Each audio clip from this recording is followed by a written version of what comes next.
So the biggest challenge I think people probably find when coming to tech is I think people look at how others have gotten into tech and say, that's what I should do. Mm, And I think really the answer is to say, what do I care about? What am I curious about? mm. Get in touch with that curiosity and have fun learning about that.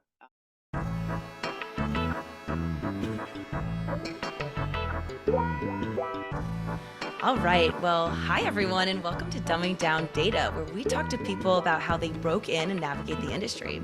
And today I'm with Daniel Lackland, who is the director of content for AI4, which, if you've heard some of my other episodes, you know a lot about and how I love to go into those conferences and chat with people there as well. So I am so excited to have him here. He has so much to share, obviously, as someone who's been working in AI4 for a while now. So I'm going to let you take it from here, Dan. Why don't you tell us a little bit about what you do, who you are, and how you got there?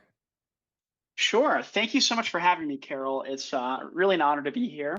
And let's see, who am I and what do I do? So, yeah, my name is Daniel. And basically, I am the director of content, as you said, for AI4. And AI4 is an event organizer. We specialize in technology conferences. Specifically, we have one big product, which is called AI4. And it is meant to be and designed to be the most preeminent AI for industry community in the world. So we organize this big event, which will take place in Vegas, for example, this August. And it will gather about 5,000 people who are doing interesting things in AI in different industries. And we cover all sorts of content. For example, if you're a banker and you just care about, okay, how can I understand how AI is impacting financial services? You can come and live in that track and just understand that, all day, every day at the event. Um, or if you care about retail or healthcare or marketing, you can also do the same there and just, network and learn a bunch of stuff. We also have technical content, which is really exciting. So if you just care about machine learning engineering, strategies, model architectures, that sort of thing, you can come to the event and learn about that. And again, the idea is that every industry. This is our hypothesis, honestly, for since we began it. Every industry, is being forced really to change in the age of AI because what's happened is these tech companies have set the bar so high for like user experience and these other areas that every company has to follow. And also, even if you're, for example, not that interested, let's say you don't even face consumers and you don't feel like you have to improve your user experience, every industry to stay competitive is having to start to integrate different AI use cases For to keep sure. winning, basically. I Oh, know I'm yeah. rambling, sorry. And then and so basically though, we want to be the place where people can come and learn about that. I remember when I first started even touching on AI was, let's say, like 5 years ago. And companies, most people didn't even really know what AI was or what the importance of AI was. And I think I remember going to AI for that first year or probably the second year that you guys had just started. And now we're at an age where everyone knows at the bare minimum what AI is and how impactful it is for their organizations and their work and their day-to-day lives. So this is a really important conversation to have. And I'm glad that you're giving everyone kind of a context of what AI4 also is about. What does your day-to-day role look like when you're in this content role, but also organizing a fully AI conference? Yeah. So basically, just like throwing any event or party, the sum of the quality of the product is defined by the participants who come, right? So if I said to you, Carol, okay, we need to design an event that has to do with any subject, really the first and most important task before you go to the general public and start marketing the product, the event, is to get really cool people who know what they're talking about involved. So that's really what I do the entire time, Mm, all year. I probably spend, so the event happens in August every year. So from like September to November, I basically talk to a bunch of experts in AI and read a lot and figure out what we need to teach people, what topics we need to cover. mm. And then, yeah, after that 3 month period, from there, it's just basically a sales job where I reach out to really interesting people oftentimes executives at big companies who are driving AI transformation at their organizations, or technically savvy folks who are building models and doing other technical stuff. And I basically convince them to get involved in the event and to come and share something. And that's what my day is like right now. For example, it's February, so I'm talking to people a lot and basically convincing cool people to join. I'm wondering what got you into this role. And I mean, I think it's kind of like a two-way question, but what kinds of roles were you in before? Were they tech related? And then how did you kind of enter into this one where you're working with leaders in the sphere, and having to have conversations about why they should come and speak at your conference? Yeah, so let's see. I studied philosophy. They have this major at my university called PPE, Philosophy, Politics, Economics. And that's what I chose to study, and Spanish language. So Oh, I fun. definitely, yeah, yeah. Do Fun you speak fact. Spanish? You I speak a lot speak, of languages, right? yeah. Which languages do you know? Well, I speak Portuguese, but then we also say Portuñol, which is the Yeah, Portuguese way of Spanish and speaking Portuguese. Spanish. Yep. That's hilarious. I just met I was in Argentina very recently, and I met so many Brazilians, and Mm. I was giving Portuñol my best effort. I didn't Oh, do I very love it. well. We'll have a Portuguese conversation after this one and do this all Okay. over again. Oh gosh. Um, so yeah, so basically I wasn't an engineer, but yeah, I think I in university got very interested in, positive change in society, right? Because that was honestly the focus of what I was studying. And I think that's the focus of many students. And at the time, it very much seemed clear to me that if you were not going to go into public policy and try to affect government and basically, change the rules of behavior for different actors in society, a really obvious way to impact change is innovation, which I think about as, half being operations innovation and the other half being technology. And yeah, so I was very interested in that. And my first job out of Mhm. school, which I did for about a year and a half, was selling advertising, actually on a consumer advertising platform. And so I was kind of in this sales job. And yeah, basically, I was interested in change and society and technology. And I'd also studied philosophy. And actually, if you look at AI, a lot of the earliest research into AI, which really started in like the 60s, I guess, maybe 50s, a lot of it was about explaining the human mind. And people tried to Mm. represent the human mind with neural networks. You Mhm. probably know this. And Mhm. so I was kind of like, oh, what is AI? Oh, teaching machines to think. That's neat. And then, kind of around the same time that was happening, I met Michael Weiss, who was the original founder of this event company. And he was like, oh, we're building the best AI conference in the world. Like, it's going to be so cool. Every business is going to be an AI company. And I was like, this seems really, worthwhile. So Mm. I became an agent of learning about change, basically. Wow, I love that. I think that's it's one of my it's what really lights me up when I have these conversations, because then you start hearing the background of your story and you're now in this completely other world than you started off in, but you're thriving, and it's just so different, but it's so possible, which is really the incentive of this whole podcast in the beginning, was that you can really come from anywhere and then find yourself in really cool roles like the director of content for a gigantic AI conference, speaking with people and talking to them about this topic. So that's amazing. And I was wondering what is it that you do on a day-to-day basis that prepares you to have these conversations with these leaders that are in technology? Yeah. So, I mean, I think it's incredible how much you can learn today on your own. I mean, I think, Totally. really, yeah, I mean, you know this. Yeah, anyone can become an expert in almost anything. I mean, the internet is crazy. And I just read, I just pay attention. And Hmm. I think especially if you're not an engineer in the world of technology, or probably any industry, but I understand AI. uh yeah, it's surprisingly easy to get a good enough grasp of what matters and what doesn't matter to be able to communicate about it. And then you go one step lower, and it's a slow process. But you don't need to know everything. I mean, even someone who is, let's say, someone from my perspective, someone who's like the head salesman for an AI company, probably has great sales skills and really understands that specific vertical, but there's no need to understand every other thing. So Hmm. if you're a non-technical person, I think it's really easy, honestly, surprisingly easy to just learn enough about what goes on to understand what matters. And for me, like I in college, I had this experience where I realized that I liked organizing events. Like I had a bunch of fraternity brothers. Honestly, it's a true story, kind of embarrassing. Who were sitting around the table one time, going, I'm out of shape," and I like invented this workout group, basically, kind of like how you teach yoga. And I people came out, and it was really fun to organize the events. And I said, "Wow, I like this skill," and I think Oh, cool. that that led me to like say, oh well, now I'll combine that with my I like innovation philosophically, and here I am. And so for anyone who is listening to this, yeah, I'd strongly encourage you to just think about what is exciting to you personally. And I'm sure Mm. there's a way the technology field would need that.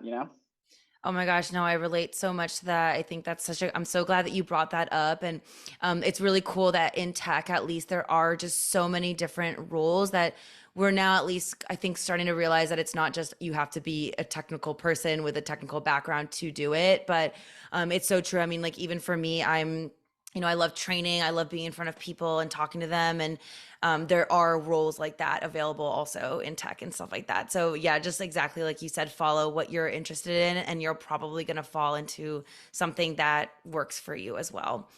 Um, I was also going to ask you, what is a fun fact about your job that we don't know? Like one cool thing that you do, or just something fun that you enjoy doing on a day to day that we might not know about based off of your title.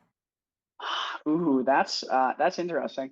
Well, I mean, maybe I'll pick a few, and you can tell me what the most fun is. Oh, I would perfect. say, so interestingly, when I first began working at AI 4, I'd never really hands-on used AI myself.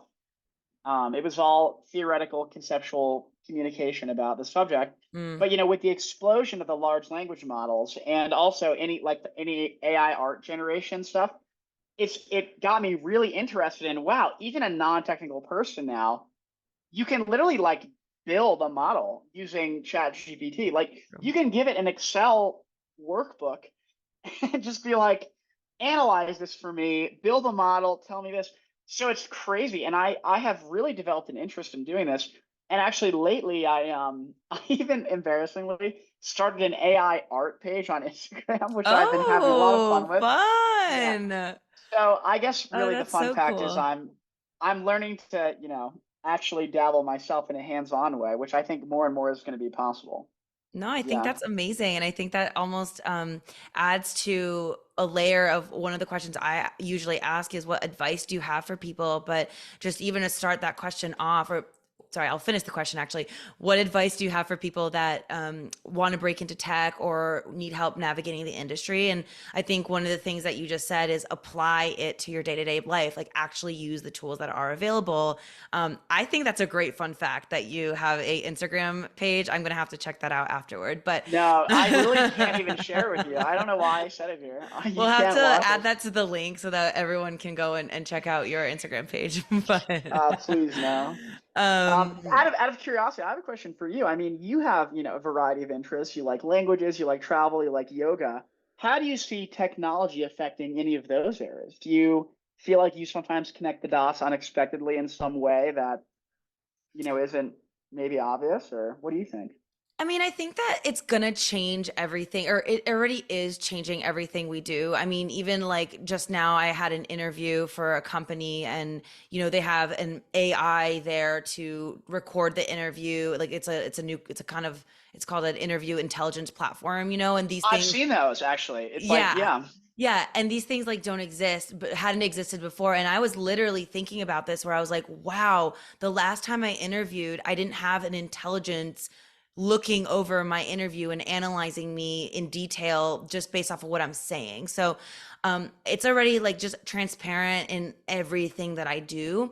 I would say that thankfully for things like yoga, I don't like, I mean, I think you can anything can happen with technology, but at least I think that there are certain things that can remain very human, which I think is really important because I do Right. still believe in the human element. And I don't want an AI in my yoga studio while I'm teaching yoga, but I do think that it's helping. I mean, even with if you're mentioning language, yes, definitely is a way. I mean, there's these tools and technologies out there that you can, write you can say a video, like we could have this conversation and then an AI will generate our voices and change them into a different language. Like I've actually seen these tools happen where like someone's like, look at me now speaking Italian. And it's like, maybe it's not 100% perfect, but it's getting there. And every month we're getting closer to these changes happening and getting really perfect. So it's one of those things that I almost don't really envision it because every day I'm seeing something new impact my life. So it's kind of a mind-blowing experience each day. But I try also not to have it be my whole, like, define everything I do, and still continue the human element of my day-to-day without always experiencing it, if that makes any sense. Oh, totally. I think there's actually kind of widespread fear right now that, which maybe is always the case, but I think there's a lot of fear that, technology will somehow gobble up our humanity. To your Totally. point, I mean, for example, like these glasses, Meta had these Wayfair glasses that are combined with AI, and then Apple just came out with this new headset. And I Yep. think people are really going, oh gosh, are we just going to lose this normal human element of everyday life? But and I mean, I can understand that fear. I think it's always existed. I mean, people were afraid of the printing press. I mean, people have always been afraid of technology.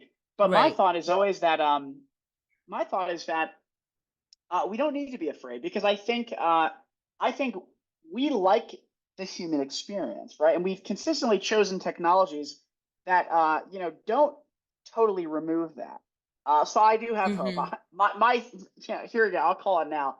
I don't think we're just going to go disappear into virtual reality. I really hope not. But I don't Yeah. think so because I don't True. actually think people want that. Yeah, who knows? Maybe I'll be wrong, but I hope not.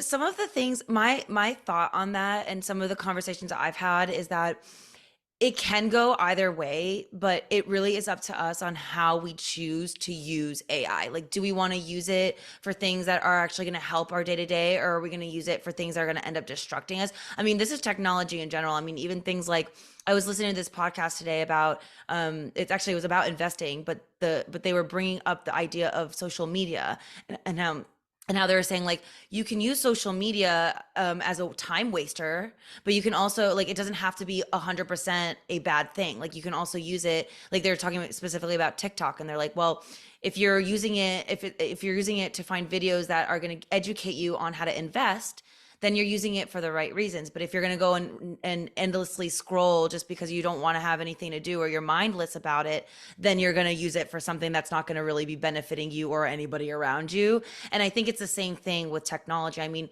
even like this interview intelligence platform that I was experiencing, I was literally interviewing for this company, but it's like, their incentive is to make the experience better for the candidate as well, because then people aren't typing along and getting distracted, and the interviewer and the candidate can have a full conversation without worrying about note taking and pausing and forgetting questions and stuff. So, but it could also like hinder it depending on how we're looking at it. I don't really have an idea of how it could hinder it yet, but I think that if we're, again, yeah, if we're using it for the right reasons and we're actually hoping for this to be something that will benefit us, it can definitely be a good thing. But if we're overdoing it and spending all our lives on the computer, that's when I think it becomes super dangerous, and where I draw the line, where I'm like, I need a lot of time outside of my computer. That's where yoga comes in. That's why I'm in San Diego, so I could see the sun and play volleyball. And I'll tell you, sometimes, Daniel, like, it feels good just to like remove myself from all of the technology. And I hope other people are able to kind of remove themselves as well. Sometimes it's hard though, for sure. Yeah, But yeah, that's a I good totally question. agree. It's a very important step we'll all have to take together. So Yeah. and only time will tell. So we'll have to keep seeing it. But that's why I think conferences like yours are really interesting, because each year it's a different conversation. I mean, this year it was about prompt engineering. Last year it was not about prompt engineering, because that wasn't really a thing going on. And I think ChatGPT had just come out around the time that AI4 hosted their last session. So it's so interesting, like where we're going with this, and the conversations just keep changing and shifting, and I'm here for it. So we'll see, we'll see what happens. But Let's go. um, let's go. But no, I mean, I think this was all really, really wonderful. I was going to ask you one last question before we go, but do you find, I mean, kind of along the same lines, but do you find any challenges, maybe in your role or just in general, as people are trying to break into tech or understand technology? What might be some of the pitfalls or challenges that you think we'll run into, or they might run into, for anyone listening? Huh. Okay. So the biggest challenge I think people probably find when coming to tech is I think people look at how others have gotten into tech and say, that's what I should do. Mm, And I think really the answer is to say, what do I care about? What am I curious about? mm, Get in touch with that curiosity and have fun learning about that. And I think that that is always the way to lead you down the right path because, yeah, I mean, it's a little cliche to say, but everyone is kind of a unique flower. Everyone has their own unique ways of looking at the aw. world. It's kind of true. It is And I true. think, It's true. yeah, and I think, it's important that people remember that and just look at, right, what is exciting to me? I mean, I never would have, I mean, gosh, when I went to work at AI4, we were still doing AI for a certain industry, 300-person conferences in New Remember. York City. It was way smaller. It was honestly, way less known, and it was kind of unproven. I mean, at the time, no one thought AI was like way less people cared. And Totally. so, I think just letting yourself be excited about things that may not be obvious to others is really important. And I also think it's worth noting that I know the podcast is a little bit focused on people who are interested in getting into tech, and this is maybe my hypothesis that isn't proven, but if you're listening to the podcast, maybe you're uncertain of your own technical ability, and therefore you're thinking, well, I'm interested in non-technical roles. But from my vantage point, honestly, the most important roles in technology are often non-technical ones because effectively communicating what matters Mm, around some piece of technology is so hard to do. Even um, helping people understand why it matters to them is really hard. For example, the hardest thing about my role is going to someone who's really busy, really focused, and saying, this is why our event is worth it for you.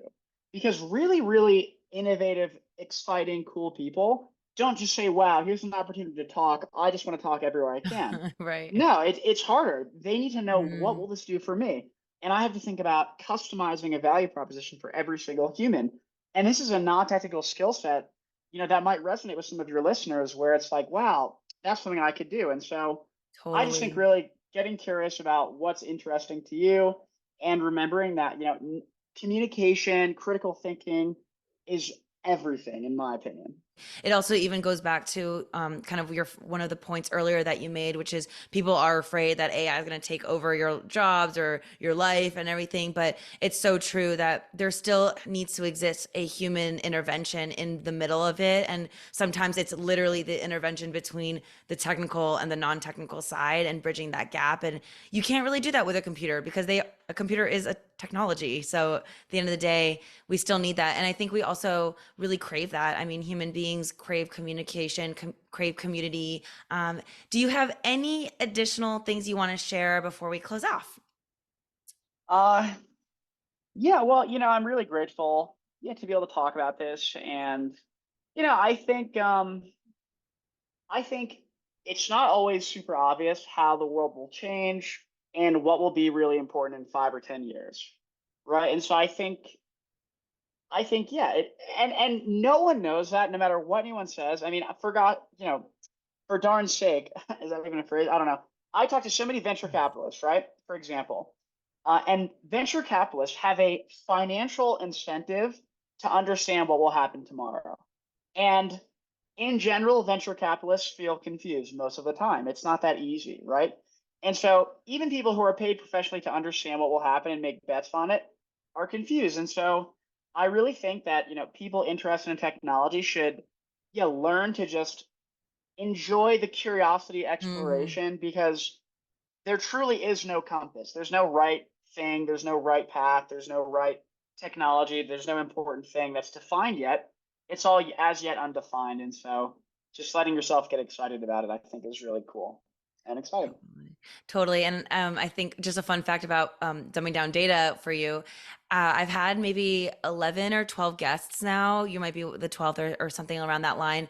Um, every single person I have spoken with has used the word curiosity and has said that as like the number one thing. And I just wanted to reiterate that because I think it's so under misunderstood maybe in some ways, but so important because again, yeah, you can find yourself in areas that you might not be interested in, and that's where you're going to probably falter. But if you're chasing what you're curious about, you're going to find the right things for you. So I love that you mentioned 100%. that a few times. Yeah. Also, it's so hard to compete with someone who's having fun doing something. I mean, you're athletic and you do lots of things. When you're, on the volleyball court in in San Diego, like it's way harder to play volleyball against someone who's having a lot of fun, because you play better. It happens in every walk of life. And Oh yeah, you so play better for sure. starting with fun is so right. I I want to can play volleyball. confirm. Yeah, so starting with fun. Anyway, It's so yeah, true. Start with fun. I love that. That's gonna be that's the theme of today is always lead with fun. I love that a lot. And AI let's 4 is pretty go. fun too. So if you are listening and you're interested in a conference, that's a fun little place to go. So is Come Las to Vegas. Vegas. Exactly. Come to All right. Vegas in August for AI Forward. You can fry an egg on the sidewalk, and you Amazing. can learn about AI. Yes, you can. And you can meet Daniel. But no, this was a blast. It's just again, AI4 was one of the main reasons why I started this in the first place, thanks to you guys. And you're here now, which is just super cool. And no, thank you for sharing all of your knowledge and your fun and your joy. And it's always so much fun to speak with you. So I loved having you here. I'm sure all our listeners will too. And we appreciate you. Thank you so much for having me. It was my pleasure. Thanks, Daniel. This is Dumbing Down Data. Don't forget to click subscribe and hit the like button. And we'll see you at the next episode. Thank you guys. See ya.